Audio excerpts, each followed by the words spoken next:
ಬೆಂಗಳೂರು ದಕ್ಷಿಣ ಜಿಲ್ಲೆ ಚನ್ನಪಟ್ಟಣ ನಗರದ ಪ್ರವಾಸಿ ಮಂದಿರದಲ್ಲಿ ಕಸ್ತೂರಿ ಕರ್ನಾಟಕ ಜನಪರ ವೇದಿಕೆ ಮಾಧ್ಯಮಗೋಷ್ಠಿ ನಡೆಸಿದರು.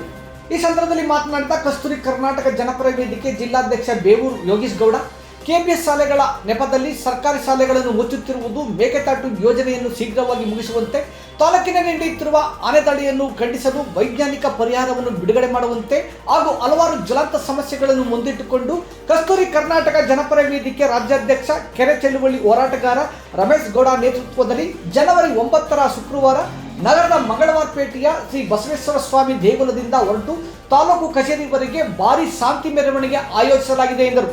ಈ ಸಂದರ್ಭದಲ್ಲಿ ಮಾತನಾಡಿದ ಕಸ್ತೂರಿ ಕರ್ನಾಟಕ ಜನಪರ ವೇದಿಕೆ ರಾಜ್ಯಾಧ್ಯಕ್ಷ ರಮೇಶ್ ಗೌಡ, ರಾಜ್ಯದಲ್ಲಿ ವಿದ್ಯಾವಂತರ ಸಂಖ್ಯೆ ಭಾರಿ ಪ್ರಮಾಣದಲ್ಲಿ ಹೆಚ್ಚಿದೆ. ಅದರಲ್ಲೂ ವಿದ್ಯಾವಂತರಿಗೆ ಉದ್ಯೋಗಾವಕಾಶ ಮರೀಚಿಕೆಯಾಗಿ ವಯೋಮಾನ ದಾಟುತ್ತಾ ತಮ್ಮ ನೌಕರಿಯ ಕನಸನ್ನೇ ತಿಳಿಸುತ್ತಿದ್ದಾರೆಂದು ಆತಂಕ ವ್ಯಕ್ತಪಡಿಸಿದರು. ರಾಜ್ಯ ಸರ್ಕಾರ ಇಲ್ಲಿಯವರೆಗೆ ಯಾವುದೇ ಸರ್ಕಾರಿ ಇಲಾಖೆಗಳಲ್ಲಿನ ನೌಕರಿ ತುಂಬದೇ ಇರುವುದು ನೌಕರಿಯ ವಯೋಮಿತಿ ದಾಟುತ್ತಿರುವವರಿಗೆ ವಿದ್ಯಾವಂತರಿಗೆ ಅನಾನುಕೂಲವಾಗಿದೆ ಎಂದರು. ಸರ್ಕಾರ ಕೂಡಲೇ ಖಾಲಿ ಇರುವ ಹುದ್ದೆಗಳನ್ನು ಭರ್ತಿ ಮಾಡಬೇಕು ಹಾಗೂ ರಾಜ್ಯದ ಜ್ವಲಂತ ಸಮಸ್ಯೆಗಳಿಗೆ ಮಾರ್ಗೋಪಾಯ ಹಾಗೂ ಪರಿಹಾರ ನೀಡಬೇಕು ಎಂದು ಸರ್ಕಾರವನ್ನು ಒತ್ತಾಯಿಸಲು ಪ್ರತಿಭಟನೆ ಮಾಡುತ್ತಿರುವುದಾಗಿ ತಿಳಿಸಿದರು. ಮಾಧ್ಯಮಗೋಷ್ಠಿಯಲ್ಲಿ ಕಸ್ತೂರಿ ಕರ್ನಾಟಕ ಜನಪರ ವೇದಿಕೆಯ ಮುಖಂಡರುಗಳಾದ ಸಾರ್ವಜನಿಕ ಒಕ್ಕಲಿಗರ ವಿದ್ಯಾಸಂಸ್ಥೆಯ ಕಾರ್ಯದರ್ಶಿ ಚನ್ನಪ್ಪ ಸಿಸಿ, ನಿವೃತ್ತ ಪ್ರಾಂಶುಪಾಲ ಟಿ.ಆರ್. ರಂಗಸ್ವಾಮಿ, ನಿವೃತ್ತ ಪ್ರಾಧ್ಯಾಪಕ ಚನ್ನವೀರೇಗೌಡ, ನಿವೃತ್ತ ಶಿಕ್ಷಕ ನಾರಾಯಣಸ್ವಾಮಿ, ಸಂಘಟನೆಯ ರಾಜ್ಯಾಧ್ಯಕ್ಷ ರಂಜಿತ್ ಗೌಡ, ಜಿಲ್ಲಾಧ್ಯಕ್ಷ ಉಮಾಶಂಕರ್, ಮುಖಂಡರುಗಳಾದ ಮಲ್ಲು, ಜಗಳಪುರ ಕೃಷ್ಣೇಗೌಡ, ಮರಿ ಅಂಕೇಗೌಡ, ಕೋಡಂಬಳ್ಳಿ ರಾಜು, ಹೋಟೆಲ್ ನಾಗರಾಜು, ಹನುಮಂತನಗರ ವೆಂಕಟರಮಣ, ಚಿಕ್ಕಣ್ಣಪ್ಪ, ಸಿಂಗಾಜಿಪುರ ರಾಮಕೃಷ್ಣೇಗೌಡ, ಮೋಹನ್, ಕೃಷ್ಣಪ್ರಸಾದ್, ಮಿನಿಸ್ಟ್ರಲ್ಲಿ ಮಹೇಶ್, ರಾಮಕೃಷ್ಣ, ಸೈಯದ್ ಹಾಗೂ ಹಲವಾರು ಮಂದಿ ಹಾಜರಿದ್ದರು.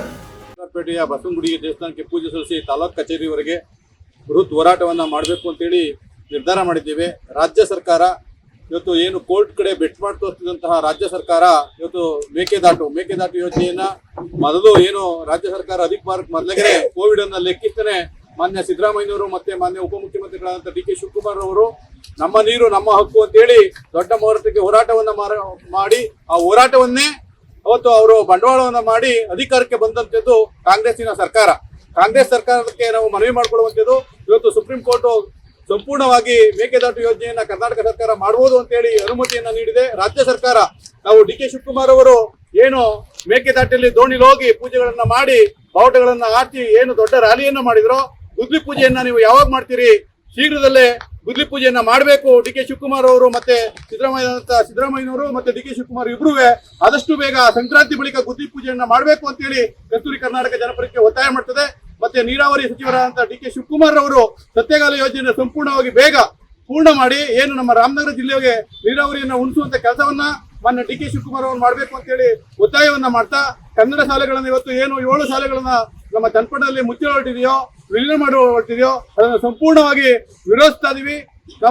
ಅದನ್ನ ಯಾವುದೇ ಕಾರಣಕ್ಕೂ ಕನ್ನಡ ಶಾಲೆಗಳನ್ನ ನಮ್ಮ ತಾಲೂಕಿನಲ್ಲಿ ಮುಚ್ಚಲಿಕ್ಕೆ ಬಿಡುವುದಿಲ್ಲ ಅನ್ನುವ ನಿಟ್ಟಿನಲ್ಲಿ ರಾಜ್ಯಾಧ್ಯಕ್ಷ ರಮೇಶ್ ಗೌಡರ ನೇತೃತ್ವದಲ್ಲಿ ಹೋರಾಟವನ್ನ ಮಾಡ್ತಾ ಇದೀವಿ.